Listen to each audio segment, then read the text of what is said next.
Well, hello, everyone. Welcome into Snow the Goalie, part of the WBCB family here on. I'm getting a little bit of an echo. Yeah, me too. Yeah. Oh, that would be why. That was my fault, folks. The echo. The echo was my fault. Yeah. That's because I'm an idiot. All right. Welcome in. Let's try this again. Welcome to Snow the Goalie. As Russ calls it, the only Flyers podcast. I'm Anthony SanFilippo here with Chris Therien. And it's a rough night, last night for the Flyers. Everything had lined up for them, Bundy. Everything that they needed to happen around the league happened.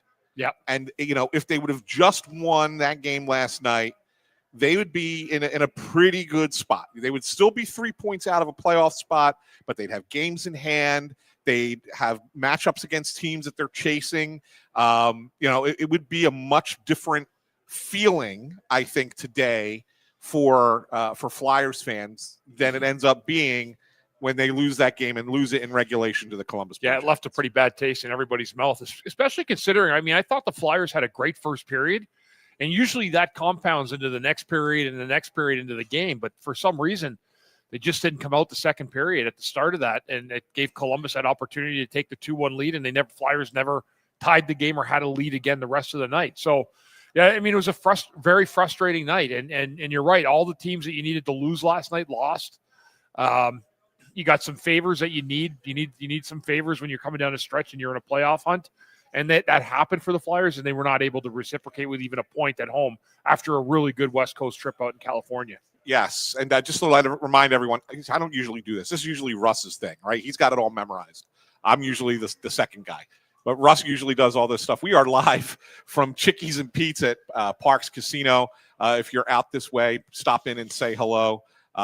We do this every Wednesday at Chickie's and Pete's, at different Chickie's and Pete's location around the Philadelphia area, any one of their 17 locations.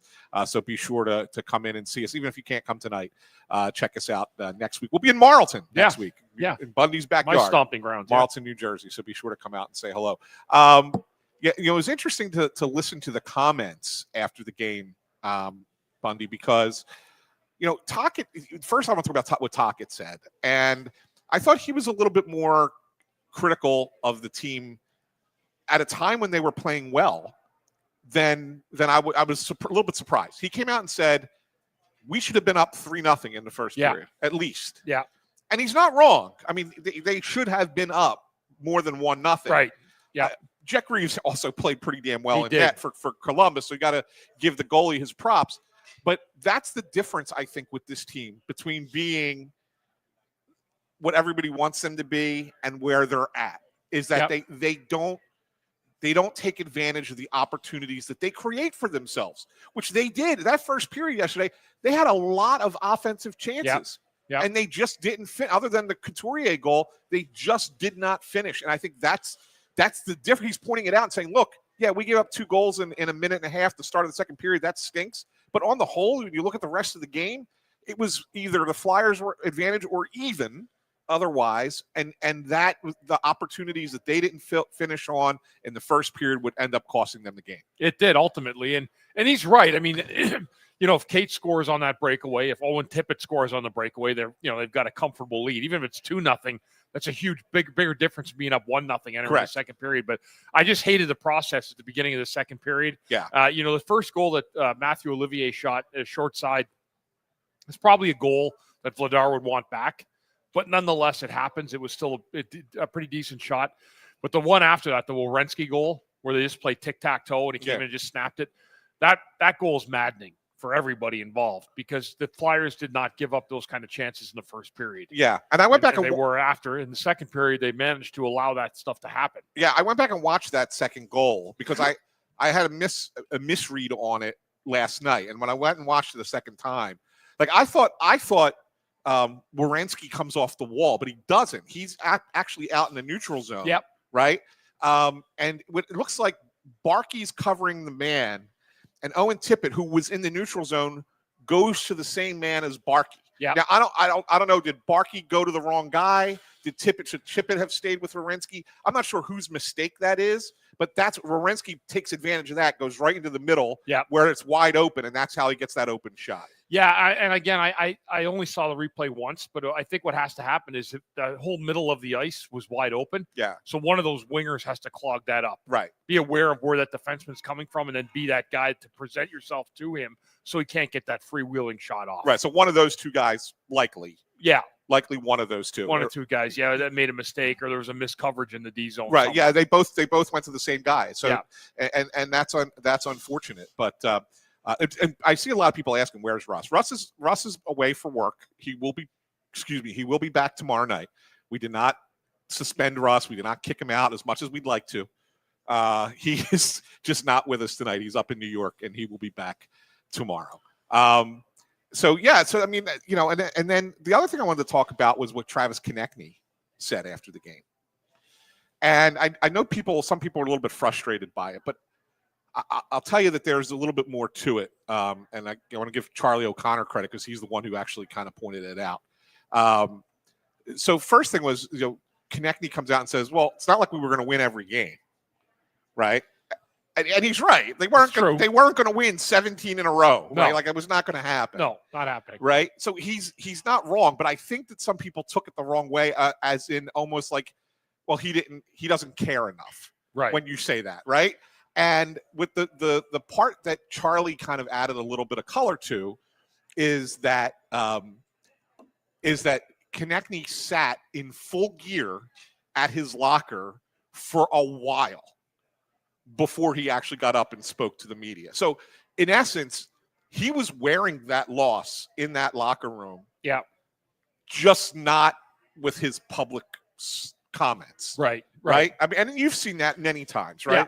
Where guys, it really weighs on you, but you don't want to say anything stupid. So you just kind of take a little extra time to collect yourself to know that you go out and say the right thing. Yeah. Right. Yeah, and there's nothing. I don't think there's anything. It's just you could take that quote he said, and if you don't see the person saying it in the moment of time, it can be misconstrued. Sure. Right. Like you have to see the guy's pain that he's in and the frustration that he has. Right. Then it makes a lot more sense. Yeah. When you say rather than just like, yeah, well, we weren't going to win every game. Yeah. Yeah. And that makes it look like exactly that it's the opposite of of caring. Right. Right. And that's not, and by me pointing that out, I don't want anybody to sit here and think that I'm trying to defend Travis Konechny, because I think Travis Konechny didn't do enough last night. I don't think he had as horrible a game as a lot of people are saying. But as you pointed out on the show last night, he's your best forward. He needs to meet the moment in the biggest game, and he didn't do it. He wasn't alone. There were other guys who also did not meet the moment last night. Really, their best line all night was their fourth line. Yeah, no question. They were unbelievable. The fourth line was the best line in the game. Yeah. So it's not just Konechny, because where was Trevor Zegras? Where was Owen Tippett? Where was Noah Cates? Where was Matvei Mishkov? Like all those guys, even the top pair on the defense, I didn't think had a rough night last night. Cam York had a rough night. Cam York didn't have a good game. So like there was a lot of players that didn't meet the moment last night. So it's not. You don't want to just single out one individual player, but in when you look at it, like he has to be better if they're going to go. He keeps talking about, like he said, it was about a month ago. He came out and said that he's tired of missing the playoffs, and then he scored a hat trick on one leg, right? About a few weeks ago. Yeah. Like he was dragging them along for a little while. Like you got to give him a credit for that, but. Still, in the moment, last night's a game where you need more out of Travis Konechny and you didn't get it. If he's your best forward, right, you got to have your best forward showing up in those big games. And maybe there's other guys that are alongside with him now, like Zegras and Tippett, that are driving the offense as well also. But in those moments, for all the good games he had, that had to be the game last night that he was really present in, and he wasn't. Yeah. And that becomes frustrating because you need your top players. You need your best players in the biggest games to be the best players as often as possible. And that's how you ultimately have a chance to win them. But it just didn't happen last night. Yeah, I want to get to this comment. Jason Franklin asked, did anyone see the Anthony DeMarco article where it said that the front office sees Cam York above Drysdale? Like, why? The best of Drysdale is still to come, in my opinion. York is meh. That's what he says.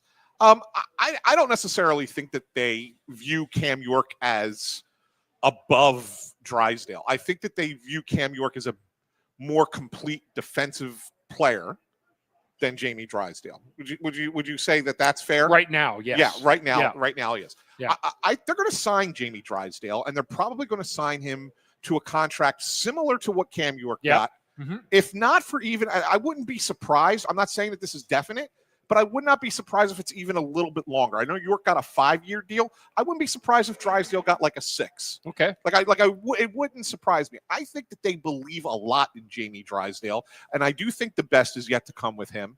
But I think it's a different kind of how you view a defenseman, right? Drysdale, they look as more of a two-way defenseman than York. Yeah. And so if you're looking at guys who you can count on to play in your own end, I think you look at York and say he's the better option right now for back there. Agreed. It's interesting too. Like when you look at York, his progression. Like he started off the year with Sanheim. Yeah. In that top pair, and we thought that was kind of locked in stone, and it wasn't. Right. So they felt the need to move Risto back up with Sanheim, break up the pairs, put York with Drysdale, yeah. right? And I think that's been okay some nights. Like I think it's worked, and there's other nights there's some left to be desired. But I think it gave the Flyers a formidable top pair, at least a little better defensively, with putting Risto up there with Sanheim. Yeah. But I also think that gives Drysdale an opportunity to be more offensive, having a more of a defensive-minded guy like York supporting him. Yeah, no, 100%, 100% on that. So yeah, I wouldn't read into that too much. I really think that Drysdale. Look, I know we're probably not supposed to say this. I'll probably get a text message like, why did you put that out? So how there's the awards voting. Yeah. Every year for the Flyers Awards. This is the Flyers Awards, not NHL Awards. I know that I'm not allowed to talk. Those are embargoed, and I can't vote for that yet anyway until after the season's over. But the Flyers Awards, we started the voting already, and the media gets to vote on 2. We get to vote for the Bobby Clark Trophy for MVP, which no brainer. Vladar. It's Dan Vladar. If it's anybody else, it's a joke, right? But then the one that I thought that there was multiple guys it could be is the Barry Ashby Trophy for Best Defenseman. And I asked you last night who you would vote, and you had a tough time deciding between a couple guys. Yeah, I had to think it out. Right? Yeah. And I did too. I ended up voting for Drysdale. Yeah. That was good. Now, I don't know if he's going to win it. That's just who I voted for, right? They won't. It is, right before the last home game of the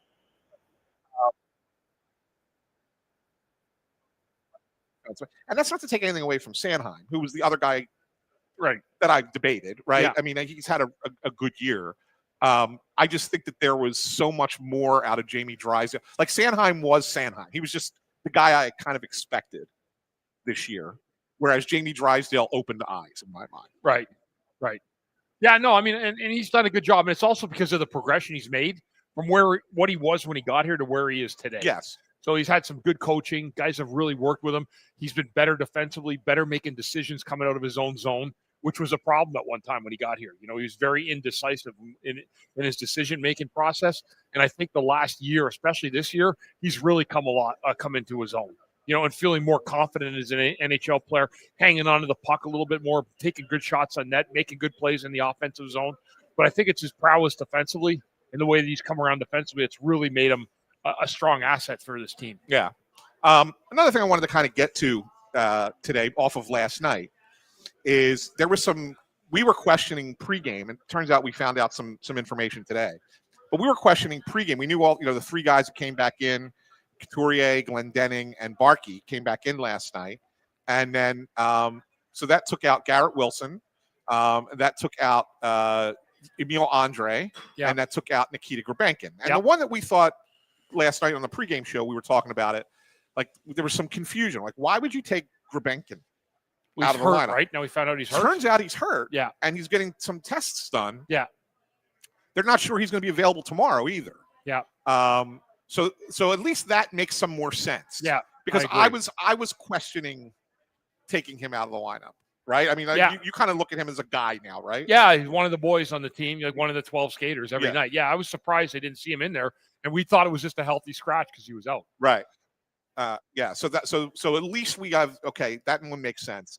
I wanted to kind of talk because I get into some conversations with people online about Emil Andre. People questioning why. Now, sounds like he's going to be back in the lineup tomorrow, but Juleson didn't practice today, and he's going to get some tests done. I think he's going to miss some time too. Juleson?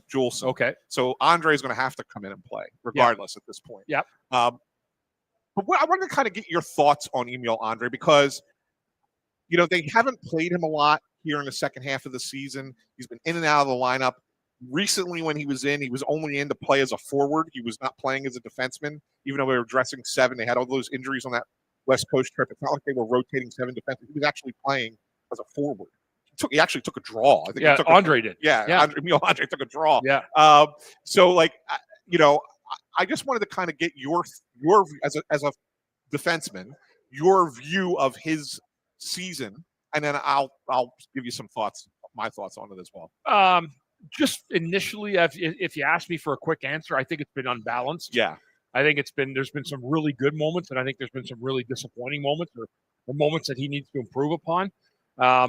His decision making, that's the biggest thing for him, for me. Yeah. When he makes those good quick plays out of the zone and he jumps up the ice behind them, he's playing good hockey. When he overthinks it too much and he doesn't get the puck out of the zone, he gets himself in trouble, and he gets himself in trouble defensively in the zone. But I mean, no, there's still room for him to grow and to work and to get better. I do think he just needs to continue to get coached and to continue working at his game. And that's what I wanted to, so that's where I want to kind of take this with him, because I'm not sure if he's a guy that has another level. You think that there's still something more there? Because no, I think he's leveled out. I think he is a guy. Yeah. Like just a guy. Yeah. Right? I mean, he's third pair, maybe an extra 7th guy. Yeah. I kind of think that's what he is. And that's not a knock. No.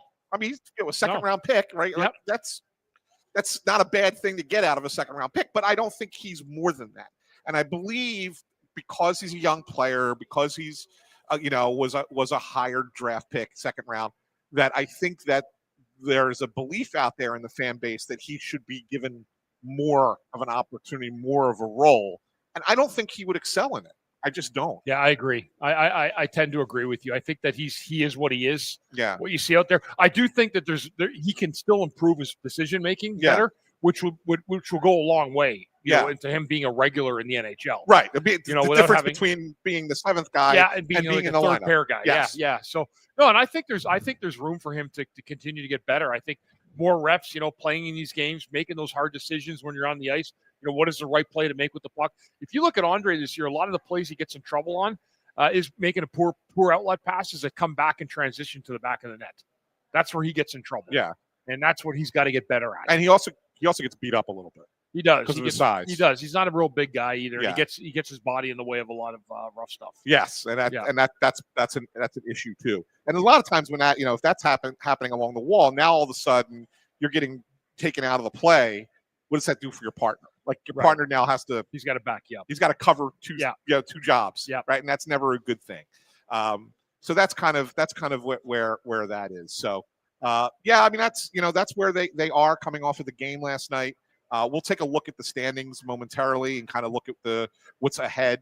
But before we do, I want to remind everyone that we, of course, are at Chickies and Pete's in Parx Casino up in Bensalem, PA, next week at Marlton, New Jersey. It's the on-site host every week for Snow The Goalie. No matter the sports season, Chickies and Pete's got you covered. Start your meal. I mean, we've talked about what we get. I got the sweet potato fries again tonight. Yeah, they were good, huh? Yeah, well, I got them because Russ doesn't like them. Oh, okay. Right? And usually I share the fries with Russ. Yep. Right? And I knew he wasn't going to be here tonight, so I'm like, you know what? I'm going with the sweet potato fries. Yeah. And I love the dipping sauce that you get with that. They're really good. I got the tailgate burger. I've been bouncing around the menu, and the tailgate burger, love it. It's regular burger, but they put the crab cake on top of the burger. Oh yeah. So you go crab cake and burger together. Wow. So it's a great sandwich. So I get that. The Bundy meal, of course, is the clam chowder, the 12 peel meat shrimp, and the pizza. The traditional pizza. You can get that anytime you go to Chickies and Pete's. Make sure to check them out at one of more than 17 locations in the Philadelphia area. And if you're at the next Flyers game, if you're at a game before the end of the season, there are 2 locations at Chickies and Pete's at the Xfinity Mobile Arena. So make sure you stop in there and grab something to eat, either in the East Food Hall or in the southeast entrance in front of section 103. All right, Bundy, it's that time of the show, 20 minutes in, for us to do the Payroll Service Solutions Player of the Week. Brought to you by Payroll Service Solutions. Call them today at 1-866-PAY-EASY. It's 1-866-PAY-EASY. This goes back to last week. So we got the LA game, the San Jose game, and then last night. So we have 3 games to pick a player of the week. Yeah, and this is a tough one for me because I could have easily gone with Vladar again until last night. Until He last gave night. up 3. Yeah. So I'm going to go back to last week, who had a great trip out west. Wasn't awesome last night, but he still played pretty well. I'm going to go with Noah Cates. Okay. As my player of the week. He really did have a good West Coast trip. Excellent trip out west. Yeah. That whole line did. They did. Cates has actually gone out there now twice to California and had 2 great trips in his last 2 times. So he loves playing in the California part of the schedule. Yeah. And he's my pick for the Payroll Solutions Player of the Week. Yeah, no, it's good. That's a good one. I like that call. I was thinking again, similar rationale to you. A player who had a good week last week, didn't necessarily have a great game yesterday, but played well on the West Coast trip, was Owen Tippett. Yeah, he's another one that had a great he had a really good trip, right? He's really been their best player for a while. Yeah. He's been the runner-up for this award a couple of weeks. I tried to sneak him in last week. You guys beat me to it with Vladar last week. So I don't know, Tippett or Noah Cates. And intern Andrew goes Noah Cates. Okay. So I lose again. So the runner-up is Owen Tippett. Owen Tippett, 3 weeks in a row, he's the runner-up. Well, that means he's been second place 3 times in a row. That's pretty good. That's not bad. It's not bad. It's not bad, right? So congratulations to Noah Cates. This may be the first Noah Cates Payroll Services Player of the Week. I have to go back and check the stats on that. But once again, that's brought to you by Payroll Service Solutions. Call them today at 1-866-PAY-EASY for the smart choice in payroll services. Payroll Service Solutions caters to the small and medium-sized business to handle all of your payroll needs. Call them once again, 1-866-PAY-EASY. All right, Bundy, let's take a look at the standings because there are still people who are hoping. We got our one buddy who comes in here all the time. Into the chat, Jake, who sends me, he's got like this app that he's created with like a best case scenario tracker that he does. Yeah, like it kind of point out like what you need to happen for the Flyers to have a chance to make the playoffs. So we do know that there are a lot of guys or a lot of fans, not just guys, but fans who believe still that there is an opportunity for this team to get in. They only have 12 games left, right? But they still have games in hand on every team that they're chasing. Yeah. Right. So that's a positive. I guess other than Montreal, but Montreal's 8 points up. I don't really consider they're that no a team longer that in contention. With I don't think you're chasing Montreal. So they are the last team in right now is Ottawa with 85 points. They've been playing some pretty good hockey. Really have. Yeah, they sure have. They've woken up. I don't know. I don't know where that came from all of a sudden, but maybe they finally realized that they have some talented players. Just had 2 huge back-to-back wins, too. Yeah. Beating Detroit again last night. They've had 4 of their top 7 defensemen out of the lineup. Yeah. They've made some real strides. They have. So that's the team they're chasing in the wild card. They're 5 points ahead of the Flyers. Flyers do have a game in hand.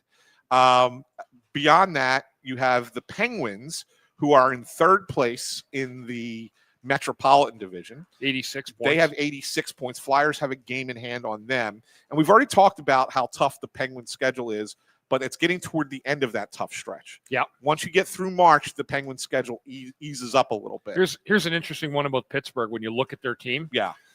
They've actually left the rink this year more times losers than winners. Yes. And they're 3rd place in the Metro. Isn't that unbelievable? I don't want to point out a second. Right. It's crazy. So the rest of their month, the Penguins are in Ottawa tomorrow night.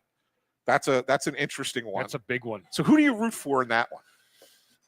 If you know what? If you're the Flyers, like who do you want to win? Pittsburgh's got a real nasty schedule. We can't forget that. Like they've got blown out their last 2 games. Yeah.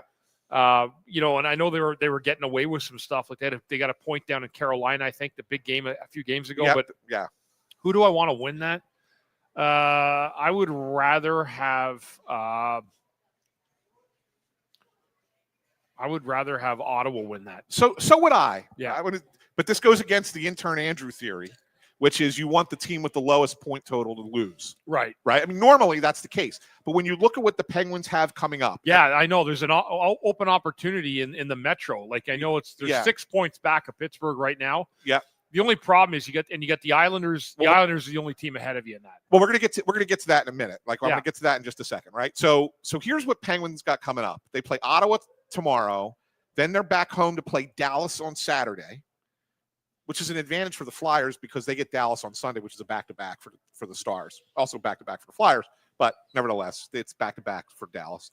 Then they play at the Islanders, home against Detroit, back-to-back Monday, Tuesday. So the Penguins have 4 games in 6 days, right, with travel in between, okay? And then they go to Tampa, right? So this is a tough little road. Then it gets the end. Their last 6 games of the season are a little bit easier. They have a back-to-back with Florida, New Jersey, a back-to-back with Washington, and then they finish in St. Louis. So the Penguin schedule does get easier. But when you look at what's coming up in the next handful of games, that's where you sit there and go, they have a better chance of losing a bunch of those games. That could be the path for you to chase. Pittsburgh could be the team in trouble. Yeah, they could be. You chase that. Now, and as you pointed out, the Islanders are 5 points ahead of the Flyers.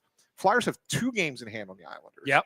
They also play them head-to-head. Yep. So, in essence, just winning the games that you have in hand and beating them head-to-head in regulation, you could pass the Islanders. You could. Right? So, just that in and of itself. So, that's why, to me, if you're going to get there, and this is still I don't want anybody to think that I'm saying, hey, they're going to do it. They're going to make this push. This is a very, very narrow, thin path. Yeah. Okay. To make razor thin line. To get in, you don't have a lot of wiggle room here. Yeah. But the path to me is to catch Pittsburgh, to finish 3rd in the Metro. Yeah. Right. But you've got to beat the Islanders and win your 2 extra games that you have in hand. Yeah. That has to happen. And you're going to have to beat Detroit. You're going to have to knock them right off their wagon. Yeah.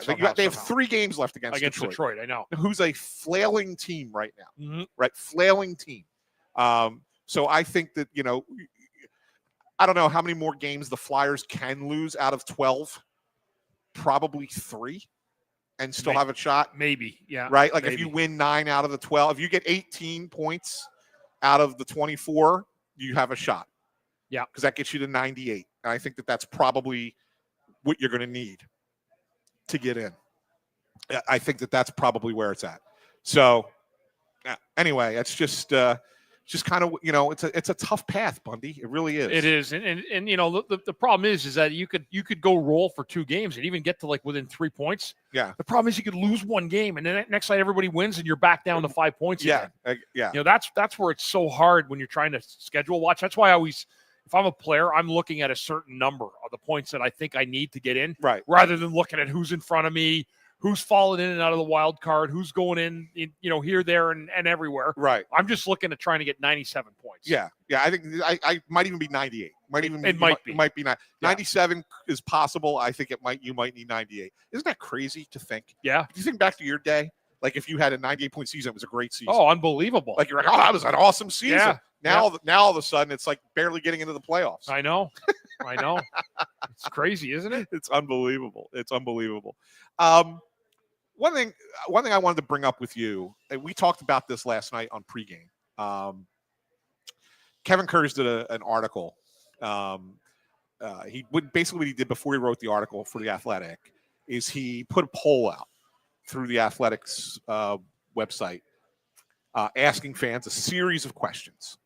And got more than 2,700 people to respond. So that's a pretty good number. It's a good number, right? yeah. It's a really good number. If you're doing it for people who do polling, that's a good sample size, and probably your margin of error with 2,700 is probably in the neighborhood of plus or minus like 3 points, right? I mean, that's relatively where that's at.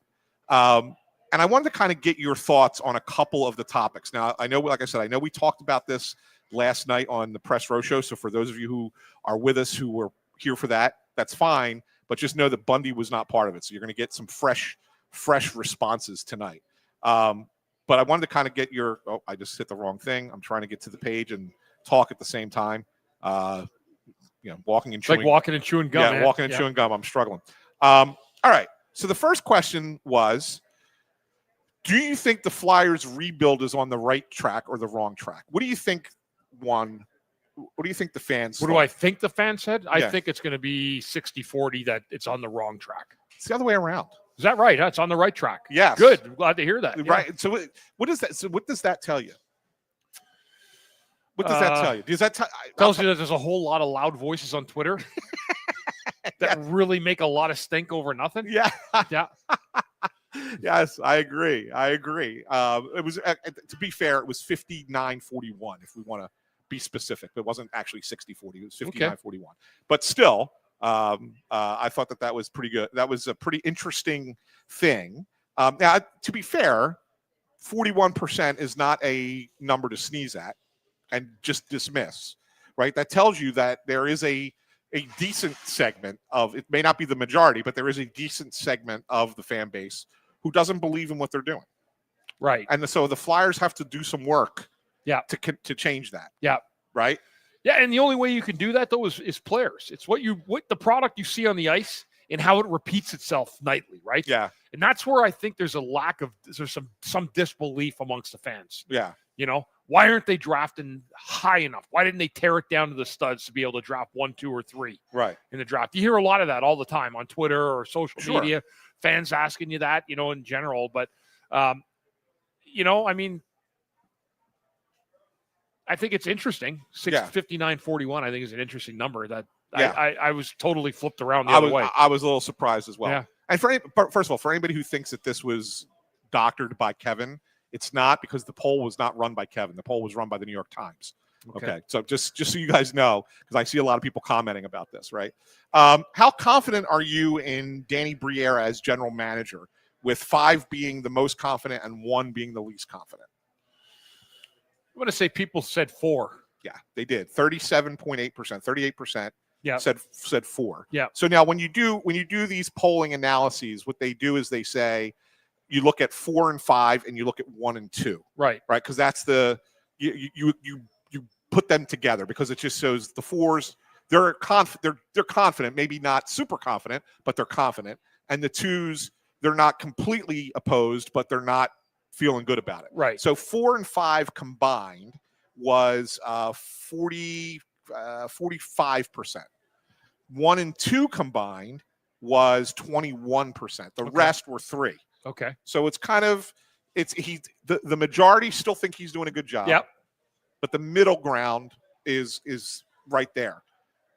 I'm glad that it's not. I'm glad that bottom number is not higher. Right. I am too. Right. Like, because I have a hard time sitting there saying, when you look at what Danny Briere has done as general manager, saying, "Oh, he's screwed this up." Like, what? I don't know what you could sit there and say. You look at his trades. Every one of his trades have been solid. The only misstep that I sometimes see is the Cutter Gauthier move. Yeah, like, is that really his fault? No, right? You know what I'm saying? But they're going to blame somebody. You got to blame somebody for it, I guess, right? Right. But that was not his fault. So fine. And look, we all said it at the time that Gauthier was going to be a really good player in this league. There's no doubt about it. And you got what you could get. But in essence, what you basically got out of it was Drysdale and essentially Zegras, because the pick went back to Anaheim. Yeah. And in the Zegras trade, right? Mm-hmm. So you basically got Zegras and Drysdale for Gauthier. Yeah. And again, it's not, oh my God, awesome, great return, but it's not. Ryan Poehling. Well, Poehling. Yeah, you forgot about him. Oh yeah. Just got a 4-year extension. Yeah, Ryan Poehling. Exciting. But no, I mean, really, when you look at it, I mean, that's not a bad return. It's a decent return. Yeah. Right. You got a guy that's going to get close to 40 goals. So yeah, no, I'm saying, a lot, though, I mean, sure. I mean, Anaheim wins the trade. I'm not saying that they don't, but it's not like it was a disaster. Right. Right. You know what you get there. So, by the way, Landros is saying, whose fault, and if it's not the guy in charge, right? Well, he was in charge. The problem existed before Danny was the general manager. That's what I'm trying to explain to you. So he tried, once he was general manager. If you recall the story, him and Jonesy actually flew to Europe to go try and meet with Cutter Gauthier, and he refused to speak with them. Really? Yes. He it's crazy. Flat out refused to talk to them. Wow. Like, he was playing in Europe and he flat out refused. So I mean, it was something that was kind of related to what was going on before that. there are multiple things that were tied to it. So it's hard to sit there and blame Danny Briere, right? And here we go with Giants. It's been Danny's in capitals. So I guess he's yelling at me. It's been Danny's drafting that screwed this team. Wake up, Anthony. The entire league is laughing at us. Okay. So other than, and this, you still don't know the answer to, but other than the Luchenko draft pick, which is at pick 13, right? You're not talking about the top of the draft. His first round picks have been Mishkov and Martone towards the top of the draft. Does anybody have a problem with either of those picks? No, the problems they're going to have with you is Luchenko and Nesbitt, because they went outside the box and they're using comparables of players around them. Like you could go back. I know that was not Danny Briere, but they took York instead of right. Cole Caulfield. That's not Danny. That's not Danny. There's nothing that's no one's fault that's in this current administration. Correct. Nobody's. Right. But I think what they're looking at is the Nesbitt and Luchenko to seeing if the Flyers tried to outsmart everybody by jumping up and taking guys that maybe weren't supposed to go that high. Yeah. And here's another one. Luchenko, we do know the answer. He isn't good. You cannot say that. You cannot say it. He's going to be anybody you talk to says he's going to be an NHL player. Now, does he become a top 6 forward? Maybe not. He may end up being a third line center in the NHL. He could, yeah. Right. But his 200-foot play and his speed will play at that level. Yeah. Oh, there's no question. With the amount of teams there is now, yes, some of the bad players in this league, he'll play for sure. It will play at that level. So to dismiss him as a non-factor is ridiculous for a 19-year-old. It just is. So that's the point. But to sit there and say that the rest of their drafting has been terrible, I don't know. You got a kid like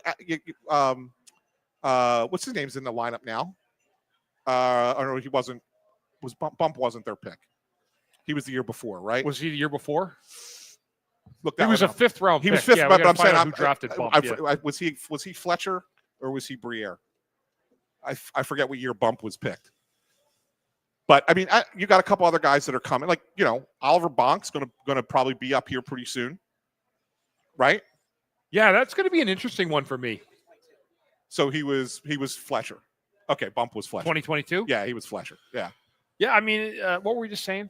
Oliver Bonk. It's going to be an interesting one. Yeah. I don't know if he's going to be ready next year. He may not be ready next year. Yeah, I mean, he may need another year in the minors. Yeah. But that's defenseman. Yeah, that's a defenseman, though, yeah. I mean, that defensemen do that, right? Somebody asked me earlier on one of the questions, like, what year did I have my breakout year? Yeah. And I could tell you, I actually remember the game. It was a game against Pittsburgh, against Yager. It was my first game that I just destroyed him. Yeah. And he had nothing the whole game. That was kind of my breakout game, and that was in my 3rd year in the league. There you go. Yeah, so I would have been about 25. Right. Yeah. So it takes time especially for defensemen. It does. Especially for defensemen. It takes a little bit of time. Yeah. And was that, if I recall correctly, because I think we've had this conversation before, did you not just didn't you just come off of being benched didn't Hitch have you benched for like a week? No, I wasn't with Hitch then. That was Terry Murray. Oh, was that Terry Murray? Yeah. Okay. That was my Terry Murray year. So I had good. They started off with against Yager. Yeah. All right. Fair enough. So the bench was the benching Hitch or was the benching Terry Murray? Was Terry Murray. So maybe that's what I'm saying. Yeah. So didn't it come right off of that? Yes, I sat it out 9 out of 13 games and I came back a different player. Right. Terrified. I worked harder. I was in better shape. I mean, they bagged me. Yeah. Like you wouldn't believe, to a point I was puking and every practice. Yeah. But they saw something and they saw potential that I could rise up and play as a top level defenseman. Yeah. And I ended up fulfilling that prophecy that they had for me. So it ended up working out really well. Yeah. It really was. I mean, they had a homegrown defenseman. They weren't sure who I was going to be. They put me through the ringer mentally, physically, emotionally, and I came out the other side, and that's what they're looking for. When you get a response from a guy, when you do that to him, that's how I remember Bob Clark. That's how you know you have a player in your hands. Yeah. When they can respond to adversity. Yeah, for sure. Yeah. For sure. Okay. Next question was, how would you grade Rick Tocchet and the Flyers coaching staff so far? This was an A, B, C, D, F letter grade. Well, I'm looking at the fans. From the fans that you see on Twitter, it's so negative sometimes. Yes. So I'm going to actually reverse that. I'm going to say it's 50-50. It's pretty close. So you're right in the sense that it's right down the middle for the fact that the highest grade was a C. Okay. So 38% said C. Right. And I think that's probably fair. Yeah, first year guy, First getting year, to know the players. Know the players. there's been improvement for when you look at some of the players, like their players have improved under Talk. Mm-hmm. Some, Mm-hmm.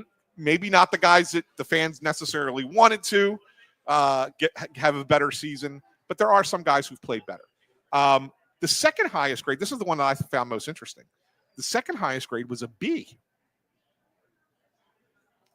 Again, thinking what the fans would think, like you would think fans would have gone D or F, Yeah, right? just based on what you read. Yeah. Right? So the second highest grade was a B. So A, B, and C combined was 58%. Okay. Right? D went 21%. F went 11%. Okay. Yeah, right? I mean, like, it's about middle of the pack. Middle of the pack, and I think that that's fair because I think there are things that I've liked about Rick, and I think there are things that I think that he's not handled as well. Right. And I think it's kind of right down the middle, and I think that that's a fair assessment for Tocchet. What would you like to see different from a man? Well, I mean, he came in here with the goal of fixing the power play, and it's worse now than it was before. Yeah. Right? So that, to me, number one. Number two, I thought he would be more media savvy than he is. Mm-hmm. And I think that he's gotten himself in a little bit of hot water with, the optics on some of the things that he has said. Yeah. Right. The carnival stuff. The carnival stuff with Mishkov, right? Like you just got to be smarter about that. There's a certain way of saying things and doing it's. I'm not trying to say that he handled it. He handles Mishkov wrong as a coach. I think that he's handling Mishkov wrong in the public. Yeah. Right. And so like those things, I think he needed to be better. So yeah, I think that there are some other, and there's some other things you got to clean up and got to figure out. And I mean, he's learning the team, he's learning the players. I think he's under more pressure next year for sure. Sure, he's under more pressure. Yep. And deservedly so. So I think that that's kind of where that's at. The next question. How many are there questions? I think there was like 10. But let's do some. Yeah, we have time. The next question was, and we didn't talk about this one last night because I felt that we were tight on time, so I skipped this one. When will the Flyers be a playoff team again? Now, this poll did not include this season. So he asked 26-27, 27-28, 28-29, or later, 29-30 and beyond. I would say more people said 26-27. The most was 27-28. Really? Okay. 36%. 28% were next season. Okay. 21%, 28-29, and 14% of the miserables out there said 20-30. 20-30, right? Yeah. I think that they're next. I think that they are there next season. They could be. There's a lot of things you got to weigh and measure, though. Yeah. How much for where they're at right now? Yeah. How much of that is Vladar? A lot of it. Right. Yeah. And you never apologize for good goaltending. Yeah. But if you put a mediocre goalie in, if you use run back last year's goaltending, this year and it plays the same, where is this team at? Worse. But here's what I would say. I could the counterpoint to that, Bundy, would be if you had a more reliable backup than Sam Ersson, you're probably in the playoffs this year too. You might be, but then you're offsetting it with less losses though than the magnitude of the wins that Vladar provided for you. Right. Like, I mean, he was unbelievable to start the year. He was. And let me ask you this. Do you think they're a better defensive team now than they were at the beginning of the season? Right now they are, but a month and a half ago, 2 months ago, they were terrible. They're in January. Awful. They were awful. Just like absolutely horrendous. But they came out of the Olympic break and they played better. They've looked like a better defensive team. They have. Even if Vladar's game scares me though. Dropped a little bit. Why does it scare you? Because you can revert back to that same thing. Okay. If you don't have the players that are going to keep you right there and your head above water in those games and buy into that defensive style, you're going to find leakiness sometimes in your game, and you're going to end up losing 11 out of 15 or something like that, which they did. Yeah. And you can't have that. You cannot have that if you're on a playoff march. Hey, Johnny P., if you don't like what we have to talk about, I ask you to just say goodbye, see you later, and go do your own podcast. All right? 2,700 people answered this poll. All right? 2,700 people. See you, pal. All right. Next question. All right? You don't have to put that comment up on that. I mean, you put the comment up now. It makes me look bad. Now I got to address it. Jesus, intern. Yeah, okay. Interns looks like an intern again tonight. He's really he's struggling down there. Struggling. All right. How concerned are you with Matvei Mishkov's regression this season? And the options were not concerned at all, slightly concerned, very concerned, or I don't think he regressed. I would say the third one. Slightly concerned? Slightly concerned. Yes. 54% or 55%. I'm sorry, 54.7. So 55% were slightly concerned. The one that kind of just blew me away was 23% that said not concerned at all. Okay. Like 23%. That's a lot. Are you that's one like, out of 4? 1 out of 4 people are watching this guy play going, no problem. Yeah. No problem. Yeah, he's really a darling to a lot of fans. He really is. Yeah. Yeah, he really is. Like, he can do no wrong to certain people, and it's like they're projecting. Like, he might come down, make a play in the zone, and people in their mind are envisioning what he kind of play he might make in 2 years, and then they're attributing that to now. Yeah. Like, it's just crazy. He's crazy. Like, he had a rough night last night. Yeah. Really rough night. Like the last 2 shifts. He played pretty well. Like those last couple of shifts that he took were but really good. I didn't know he played until then. Until that point, he was missing. Yeah. He was missing in action. Right? So that was, look, I think that I would be under the slightly concerned. If I was to answer this, I would say I would agree with the majority of the fans. Slightly concerned at what, though? Of what his future is going to be, ultimately? Is he going to be the next Nikita Kucherov? I don't know about that, Ed. Probably not. No, I don't think so. Probably not. No. But can he still be, a 70-point player who's, a really good player? But that's not superstardom, though. No, it's not. That's not what we were sold. Yes. We were sold that he was going to be the game-changing franchise. I don't think that, but I think he could be a very good player in the league? I do. I do too. Yeah, I do. Yeah. I think a little bit of the bloom is off the rose. Yeah, a little bit. Yeah.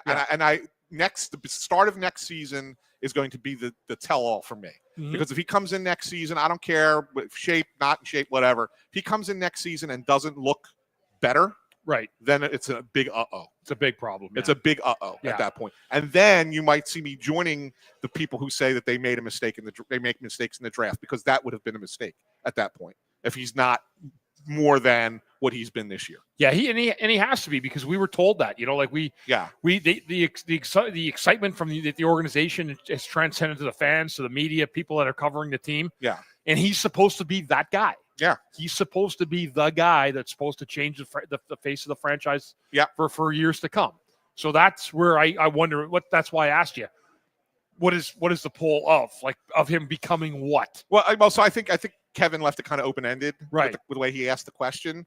But how I'm interpreting it is, what is he going to be as a player going forward? And so that's why I say I'm slightly concerned. I still think he's going to be a really good player, but he needs to show me something in October. That October is going to be a big time for Mishkov. Yeah, it is. It's going to be a huge start to the season. Yeah, that's what it needs to be. Okay.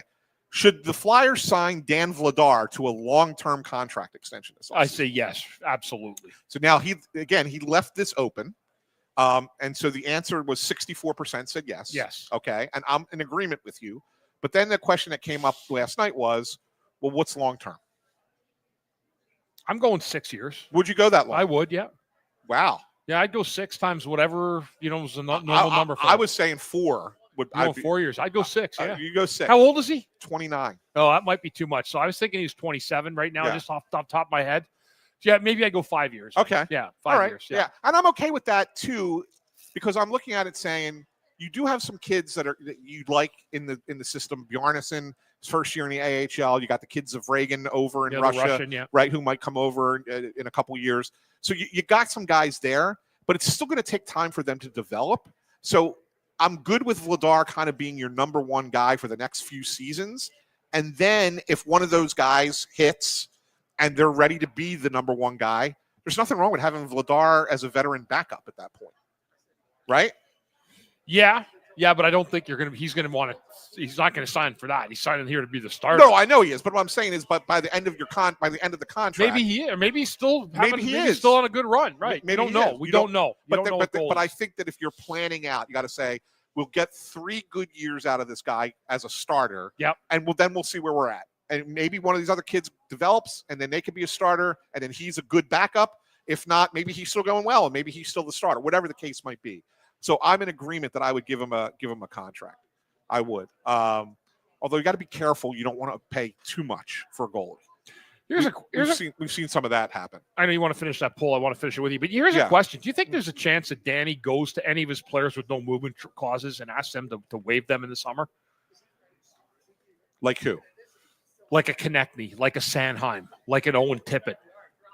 Well, Tippett's doesn't kick in until 30, right, or something. July like July 1st. July 1st. Okay. So if he wanted to, he could technically trade Tippett at the draft, right, and it's still without a problem. He doesn't have to ask him. Maybe I don't know. That's a tough call. I'm just saying that these guys have been here a long time. Yeah, and I think they have like a combined playoff games of like 38. Yeah, no, I know. I agree. I'm just wondering if it's something that Danny spitballs in the offseason.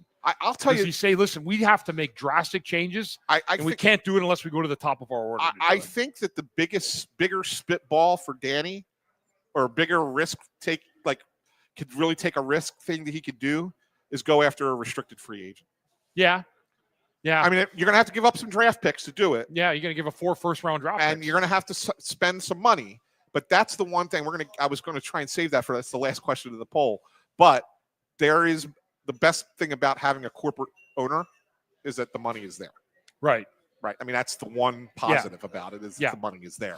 So I think that that's something that he could do that could be a bigger swing for him in the offseason to go after an RFA. I don't know if he has to ask somebody to waive their. I don't know. I'm just wondering because Yeah. those guys have been here a long time, and there's not been a lot of playoff battles to talk about. It's all one thing to talk about your regular season and you win the Bobby Clark Award or the Ashby, but I don't care about regular season. I care about the secondary season. For sure. I'm with you. I do wonder. That's a good question, Bundy. That's a good question. I'll start looking into that one. Who should be I think this is an easy one. Who should be the Flyers' backup goalie next season? Erson, Kolosov, Bjarnason, or someone else? Say that again. Who should be the backup goalie next season? Erson, Kolosov, Bjarnason, or someone else? I don't even know if one of those three guys will be here. I mean, Bjarnason will be here, but whether or not he's here on the team, I don't know. think he's ready yet. Who's the most likely? I mean, I don't know if they can bring Erson back. I don't think after 2 years. I just don't think he can do that again to the fans. I think they're going to want it different. So it might be Bjarnason. That would be my most likely scenario. I go with the fans. 67% or 66% said someone else. That's what I was thinking when you said it. I didn't know that was an option. Yeah, someone else. Oh, okay, yeah, that's where I would go. Outside the organization. I think that's the answer. Yeah, I think that's because I think that they like Bjarnason, but they want him to be the number one guy for the Phantoms. They like him a lot though. Before he's been the backup there, so they want him to be the number one guy first before they call him up. So I think that's most likely that when you get to July 1, whatever goalies are on the free agent market, you're probably going to get a backup goalie signed to be behind Vladar next year. What did you think of the trade of Bobby Brink for David Jiricek? Did you like it or not like it? Only because of the potential that Jiricek brings down the line, his size, his shot, his ability. I think was worth the risk. Yeah. So I think that's a good trade. I think Brink, he's a nice little player. Ultimately, just too small, I think, for my liking down the road, like playing in a top 6 role. I don't think it was going to happen here. I agree. And they had to make room for Martone and Bump. I think it's a good trade. Yes, 78% of the fans agree. Yeah, it was a good trade. Yeah. So I think we're all on the same stratosphere with that one, right? And yet, I mean, look, Jiricek could well become a special player on the blue line. Right. Could. He's got a ceiling. Whether he gets there or not, we don't know. We'll see. Time will tell. But he has that ability if they can get the most out of him. Yeah. So that's why it was worth the risk, I think. Yeah, I agree. And, you just don't know what a guy's going to be like. It's amazing. I mean, the only downside to Jiricek, I don't know what it is, except that 2 teams gave up on him really early. Yeah. So the one I can tell you, it was more of a difference in philosophy. That was the Columbus situation. Okay. He and his agent felt he was an NHL player. They didn't want him. They wanted him in the AHL, so they asked out. Okay. So that was that. I was surprised that Minnesota made him available, but I think Minnesota looked at it and said, we're trying to win a Stanley Cup right now. Right now. And we think Bobby Brink can help us get there. Let's give up a decent prospect for him. And so that's I think that's how that came to be. So we'll see. We'll see. And it's Wally points out skating is the only downside. I think that's something that in the offseason last year, they had somebody working with Tyson Forster on power skating, lower half. And I think the plan is to have that same trainer, and I don't even know I apologize for not knowing his name, but having that same trainer work with Urasek this summer. Okay. And so the goal is to kind of get that going for him. So we'll see. We'll see how it plays out. Got a super chat, so might as well put it up. Thanks to Poo Nugs for the super chat. Quick subject change. My daughter and I are on the train to Philly right now for the game tomorrow. Can we stop by to meet you guys, and where are you? So, yes, Poo Nugs, you absolutely can. Let me tell you that. First, I want to give you a little bit of advice. Get down there early tomorrow. And I mean that because there is the opening day for the Phillies tomorrow. And you're going to have 47,000 people at Citizens Bank Park for a game that starts at 4:15.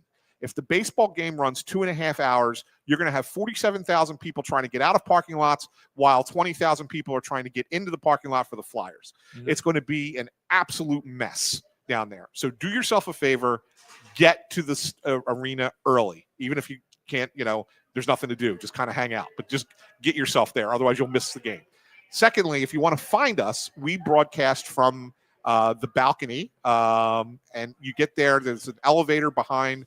You know what I always tell people, Anthony, What's that? To make it a lot easier? Yeah. I tell people we're located right next to the organ. Oh, we are. On literally, we could reach out and touch the organ on the balcony level. The balcony level. Yeah, but the easiest way to get there is the elevator outside section 121, 122. Because if you try to go up the elevator on the other side of the arena, they won't let you up. They won't let you up, okay. Right? So you got to use the elevator at 121, 122, and just, if anybody asks, just tell them you're coming up to see the Snow the Goalie podcast, and they will let you come up and say hi to us. I always recommend coming up during the game because obviously we broadcast pregame and during each intermission and postgame. So we can't really talk while we're on, but during the game, if you come up, we can come out and say hi and chat with you guys for a few minutes. So hope to see you tomorrow, Poo Nugs. I'll be a little bit late because I'll be at the Phillies game.